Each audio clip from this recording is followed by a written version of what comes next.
Sir Gudiyatham Kumaran sir, நான் ஒரு வார்த்தை கூட நான் சப்போர்ட்டா பேசல சார். ஆனா நான் சப்போர்ட்டா பேசுறேன் அப்படின்னு அவர் சொல்றாரு. நான் தமிழ்நாடு போலீஸ் டிஜிபி ஆபீஸ் அபிஷியலா கொடுத்திருக்கக்கூடிய ஸ்டேட்மெண்ட்டை வச்சு மட்டும்தான் நான் கேட்கிறேன். சார், இங்க இருக்கக்கூடிய சாதி வெறி பிடித்த காவலர்கள், காவல்துறையினர் ஒருதலைபட்சமாக நடந்து கொண்டதனுடைய விளைவுதான் பாதிக்கப்பட்டவர்களையே இன்று பழிகாரர்களாக மாற்றி இருக்கிறார்கள். அதனால் இந்த விசாரணை சிபிஐக்கு மாற்றப்படணும்ட்டு எனக்கு ஓரளவு என்னோட சிற்றறிவுக்கு எட்டிய வரை மாநில அரசாங்கமே நேரடியாக சிபிஐ விசாரணைக்கு ரெக்வெஸ்ட் பண்ணி மாத்துறது அப்படிங்கிறது அது நடக்காத காரியம். ஒருவேளை கவர்மெண்ட் உத்தரவு போட்டாலும் அதுக்கும் அப்பீல் போயிருவாங்க. ஏன்னா அது ஸ்டேட்டோட இந்த மாநில காவல்துறையின் மீதான நம்பகத்தன்மை, அவர்கள் செயல்பாட்டை கேள்விக்குறியாக்குற ஒரு விஷயம். சார், இன்னைக்கு விசிகா கேட்கக்கூடிய இந்த கோரிக்கை இருக்குல்ல, இது இன்னைக்கு தேதிக்கு இது அவசியமானதுன்னு உங்களுக்கு தோணுதா? அதாவது அண்ணன் சங்கத்தமிழன் ரொம்ப கோவப்படுறாரு. நல்ல பேச்சாளர், என்னுடைய நெருங்கிய அண்ணன், என் சகோதரர், ஒரு லீடிங் அட்வொகேட் ஹைகோர்ட்ல. அவருக்கு தெரியாத சட்டம் எதுவும் கிடையாது. ஃபர்ஸ்ட் நான் அதை சொல்லிடுறேன். நான் தொடர்ந்து இந்த பிரச்சனை ஸ்டார்ட் ஆனதுல இருந்து இவங்க தான் குற்றவாளிங்க, இவங்க தான் சொல்லி சார்ஜ் ஷீட் ஃபைல் பண்ணதுல இருந்து அண்ணன் சங்கத்தமிழன் அவர்கள் அவருடைய யூடியூப் சேனல்ஸ்ல நான் எல்லாமே அவர் பேசுறது எல்லாமே பாக்குறேன். நான் ஒண்ணு மட்டும் அண்ணன் சங்கத்தமிழனோட ஒண்ணு மட்டும் கேட்கறேன். இந்த விஷயத்துக்குள்ள வரதுக்கு முன்னாடி, ஏன்னா நீங்க your an advocate, I am not advocate. எனக்கு சட்டம் உங்களை மாதிரி ஒரு லீடிங் அட்வொகேட் கிட்ட பார்த்தா நான் சட்டம் உங்களை கேட்டுதான் தெரிஞ்சுக்கணும். இப்போ நடக்கிற ஆட்சி தலைவர் தளபதியினுடைய ஆட்சி, திராவிட மாடல் அரசு. ஆட்சி அமையறதுக்கு உங்களுடைய ஆதரவும், மிகுந்த மரியாதைக்குரிய எழுச்சி தமிழர் சிதம்பரம் நாடாளுமன்ற உறுப்பினர், எனது மிகுந்த வணக்கத்துக்குரிய அண்ணன் தொல் திருமாவளவன் அவர்களுடைய ஆதரவும் இந்த ஆட்சி அமைவதற்கு ஒரு காரணம். சோ நம்ம எல்லாம் ஒன்னா சேர்ந்து இங்க ஆட்சி நடத்துறோம். நடக்கிற ஆட்சி எப்படிப்பட்ட ஆட்சி? இன்றைக்கு தமிழ்நாட்டினுடைய முதலமைச்சர் அன்பு தலைவர் தளபதி அவர்கள் எப்படிப்பட்ட ஒரு முதலமைச்சர்? எந்த ஒரு தனிப்பட்ட ஜாதியும் ஆதரிக்கக்கூடியவர் இல்ல. அவர் ஒரு சமத்துவ தலைவர். திராவிட மாடல்னு சொன்னாலே சமத்துவ தலைவர் தான். மிகுந்த மரியாதைக்குரிய எழுச்சி தமிழர் அண்ணன் தொல் திருமாவளவன் அவர்கள் அந்த பகுதியில போய் அவர் மக்கள்கிட்ட பேசி அங்க பத்திரிகையாளர்கிட்ட பேசும்போது அண்ணன் எழுச்சி தமிழர் என்ன சொன்னார் பத்திரிகையாளர்கிட்ட கேட்டா, இது அண்ணன் சங்கத்தமிழர்களுக்கு நல்லா தெரியும். அவர் என்ன சொன்னாருன்னா, நான் மாண்புமிகு தமிழகத்தினுடைய முதலமைச்சர் அண்ணன் தளபதி அவர்களையோ இல்லை இங்க இருக்கக்கூடிய அமைச்சர்களையோ ஆட்சியோ நான் குறை சொல்லவில்லை. இதுல காவல்துறை கொஞ்சம் மெத்தன போக்காக இருக்கிறது, காவல்துறை கொஞ்சம் கவனமாக செயல்பட வேண்டும் என்றுதான் அவர் அங்கே பத்திரிகையாளர் மத்தியிலே எழுச்சி தமிழர் தெரிவித்தார். அரசாங்கத்தை அவர் குறை சொல்லல. இப்போ நான் அண்ணன் சங்கத்தமிழர் ஒண்ணு மட்டும் கேட்கிறேன். அந்த பகுதி நான் அங்க கூட்டம் எல்லாம் பேசியிருக்கேன். பொதுக்கூட்ட மாடல நூற்றுக்கணக்கான கூட்டங்கள் பேசியிருக்கேன். அந்த பகுதியில பாத்தீங்கன்னா அங்க இருக்கிற 2 தெரு 3 தெருவு இருக்கிறது யாருன்னு கேட்டா மரியாதைக்குரிய பட்டியலின சமுதாய மக்கள் மட்டும்தான் இருக்கிறாங்க. நான் இன்னொன்னு விசாரிச்சேன். ஏன்னா இன்னைக்கு காலையில மரியாதைக்குரிய அண்ணன் அரவிந்தன் அவர்கள் நெறியாளர் அண்ணன் என்கிட்ட குமரன் நீங்க பேசணும்னு உடனே நான் போன் போட்டு கேட்டேன், இந்த ஊருக்கும் பக்கத்து ஊருக்கும் ஏதாவது கம்யூனல் கிளாஸ் இருக்கான்னு முதல்ல கேட்டுக்கினேன். வேற அங்க தேவர் கம்யூனிட்டி, வேற ஏதாவது கம்யூனிட்டி எங்க கம்யூனல் கிளாஸ் எதனா இருக்குதான்னு கேட்டா, இங்க அந்த மாதிரி கம்யூனல் கிளாஸ் அந்த கிராமத்துக்கும் பக்கத்து இருக்கிற எந்த ஒரு வேற சமுதாயத்துக்கும் எந்த விதமான கம்யூனல் கிளாஸ் கிடையாது. Okay, right. அப்ப உள்ளூர்ல என்ன பிரச்சனை? உள்ளூர்ல பெருசா சொல்ற பிரச்சனை ஏதோ அந்த பஞ்சாயத்து தேர்தல்ல ஏதோ ஒரு சின்ன பிரச்சனைன்ற மாதிரி சொல்றாங்க. பஞ்சாயத்து தேர்தல்ல ஏதோ பிரச்சனை நடந்துச்சு அங்க உள்ளூர்ல. இது ஒரு பஞ்சாயத்து தேர்தல் சொன்னா அப்படிப்பட்ட பிரச்சனை நடக்கிறது சகஜம்தான். 2.5 வருஷமா அண்ணன் சங்கத்தமிழன் அவர்கள் இதை கொஞ்சம் அண்ணன் நல்லா கவனிக்கணும். 2.5 வருஷமா இதை தேடுறாங்க, யாரு என்ன ஏதுன்னு சொல்லி. இது அரசாங்கத்துக்கு ஒரு பெரிய, உண்மையிலே பெரிய தலைகுனிவு தான்.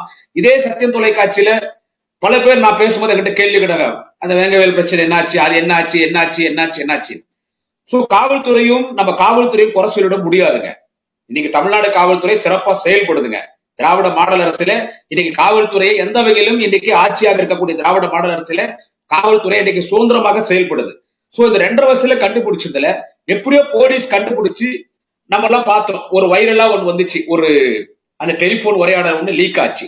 நமக்கு இருக்கிற ஆதாரம் என்னன்னு கேட்டீங்கன்னா, இதுல நமக்கு இருக்கிற ஆதாரம் பெரிய போட்டோ புட்டேஜோ, ஒரு போட்டோ புட்டேஜோ, இல்ல ஏதாவது கைரேகையோ, இல்ல யாராவது இப்படி 2 பேர் 3 பேர் போய் மலத்தை கலந்தாங்க, இல்ல மலத்தை கழிச்சாங்க, அதுல லெட்டின் போயிட்டாங்க, பார்த்தவங்க யாரும் இல்ல. நமக்கு இதுல கிடைச்சது என்னன்னு கேட்டா, ஒரு 2-3 மலை உருண்டை. பி உருண்டைன்னு சொன்னா அசிங்கமா இருக்கும். மலை உருண்டை. இதை வச்சுதான் டிஎன்ஏ டெஸ்ட் பண்ணுது. இதை வச்சுதான் டிஎன்ஏ டெஸ்ட் பண்ணாங்க. அங்க இருக்கிற அந்த கிராமத்தில் இருக்கிற அத்தனை பேர் மேலேயும் டிஎன்ஏ டெஸ்ட் பண்றாங்க. டிஎன்ஏ டெஸ்ட் பண்ணிட்டு யார் உங்களுக்கு ஆவாதவங்க, அந்த ஆவாதவங்க அவங்களும் டிஎன்ஏ டெஸ்ட் பண்றாங்க. எல்லா டிஎன்ஏ டெஸ்ட் பண்ணதுல போலீஸ் இதுல 3 பேருக்கு மட்டும் தான் மேட்ச் ஆகும். இப்ப அந்த 3 பேர் மேல சார்ஜ் ஷீட் போட்டிருக்காங்க. 3 பேர் மேல மட்டும் தான் இப்ப மேட்ச் இருக்குது. அந்த 3 பேர் மேல மட்டும் தான் குறை சொல்லணும் அப்படின்றதுக்கு அந்த 3 பேர் ஒண்ணு நமக்கு ஒண்ணு காவல்துறைக்கு ஒண்ணு ஆவாதவங்க கிடையாது, அரசாங்கத்துக்கு ஒண்ணு ஆவாதவங்க கிடையாது. இல்ல அரசாங்கத்துக்கு இந்த கேஸ சீக்கிரம் முடிக்கணும்னு சொல்லி அந்த 3 பேரை மாட்டி விடணும்னா இது அப்பவே ஆரம்பத்திலே பண்ணிட்டு போயிருக்கலாமே. ஒரு யாரோ 3 பேரு போலீஸ் சொல்லிட்டு கேஸ் முடிச்சுட்டு போறதுக்கு. ஆனா அப்பாவிகள் தண்டிக்கப்படக்கூடாது, அப்பாவிகள் தண்டிக்கப்படக்கூடாது. ஆனால் இந்த குற்றம் செய்திருக்கிறவர் யாராக இருந்தாலும் அவர்கள் தண்டிக்கப்பட வேண்டும். இதுக்கு ஆதாரத்தோட தான் போலீஸ் கரெக்டா அவங்க செயல்படுறாங்க. ஒண்ணு வேணாம், அண்ணன் சங்கத்தமிழன் ஈஸான லீடிங் அட்வொகேட். ஒரு கொலை நடக்குதுன்னு நாங்க சட்டம் உங்கள்கிட்ட தான் பார்த்து கத்துக்கிறோனே.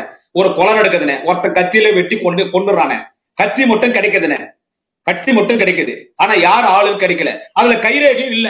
அவன் ஏதோ கிளவுஸ் போட்டணும் இல்ல ஒரு டவல் சுத்தினோ வெட்டி கொண்டுட்டான். ஆனா இந்த அருவாங்க வாங்கினா அந்த அருவா வாங்கின கடைக்கு போறாங்க. இந்த அருவா வாங்கின கடைக்கு போயிட்டு யாரு வாங்கினான்னா அருவா வித்தவனுக்கு தெரியல, ஒரு நாளைக்கு 100 பேர் வராம போறான். அந்த அருவா கடை சுத்தி ஒரு எங்க கேமரா புட்டேஜுக்கு தான் பாக்குறாங்க. அதுல எவனோ ஒருத்த மாற்றான் 5-6 பேர் அருவா எடுத்துட்டு போற மாதிரி. அதுல கஷ்டப்பட்டு போலீஸ் எவனோ ஒருத்தனை கண்டுபிடிச்சு ஒரு கொலை பண்ண ஒரு அருவாவை வாங்கிட்டு போறவனுக்கு கண்டுபிடிச்சு போலீஸ் கஷ்டப்பட்டு தான் கண்டுபிடிச்சு அவ்வளவு சீக்கிரம் ஒருத்தனை குற்றவாளி ஆக்கிடாது.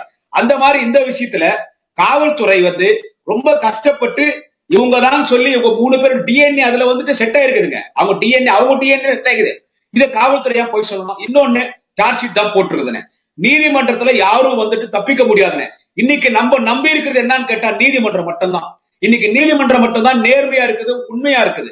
அந்த நீதிமன்றத்துக்கு இந்த கேஸ் போகுது. ஆனா சங்கத்தமிழர்கள் நீங்க கோச்சுக்கிறீங்க, தலித் மக்கள் மீது இது அவதூறான ஒரு பழி போடுற மாதிரி இருக்குது. அப்படிப்பட்ட பழி திராவிட மாடல் அரசுல நடக்காதுங்கன்னு அது உங்களுக்கே தெரியும். ஏன்னா முதலமைச்சர் தலைவர் தளபதி அவர்கள் அப்படி தலித் மக்கள் போய் நம்ம ஆட்சியில தலித் மக்கள் அப்படி பழிவாங்கப்படுறாங்களா? நீங்க மனசாய் தொட்டு சொல்லுங்க. ஏன்னா என்னோட சிறந்த பேச்சாளர், என்னோட அதிகமான நீங்க டிபேட்ல பங்கேற்றிருக்கீங்க. இன்னைக்கு இந்த அரசுக்கு உறுதுணையாக இருக்கக்கூடியவர் எழுச்சி தமிழர் அண்ணன் தொல் திருமாவளவன் அவர்கள். அவரே இந்த கேஸை தலையிட்டிருக்கார். அவர் சிபிஐ விசாரணை வேணும்னு சொல்லி எழுச்சி தமிழர் அண்ணன் தொல் திருமாவளவன் கேட்பதுல அது அவருடைய உரிமை, நீங்க கேட்க கூடாதுன்னு நம்ம சொல்றது இல்லை. அவர் முதலமைச்சரை சந்திக்கலாம், அவர் வேண்டுகோள் வைக்கலாம், அதுல நான் தலையிடலீங்க, அதை நான் பேச வரலீங்க. ஆனா இது என்னன்னு கேட்டா இப்ப என்ன பரவலா பேசப்படுதுன்னா இது அப்பாவி இளைஞர்கள் மீது பழி போடுறாங்க. அப்பாவி இளைஞர்கள் மீது பழி போடுறாங்கன்னா அப்பாவி இளைஞர்கள் மீது ஏனே பழி போட போறாங்க?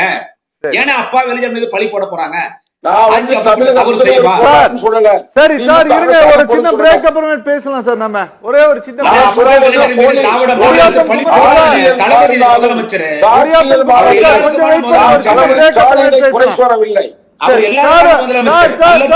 யாரையும் பழி வாங்க மாட்டார் தலைவர் தளபதி. சார் இருங்க.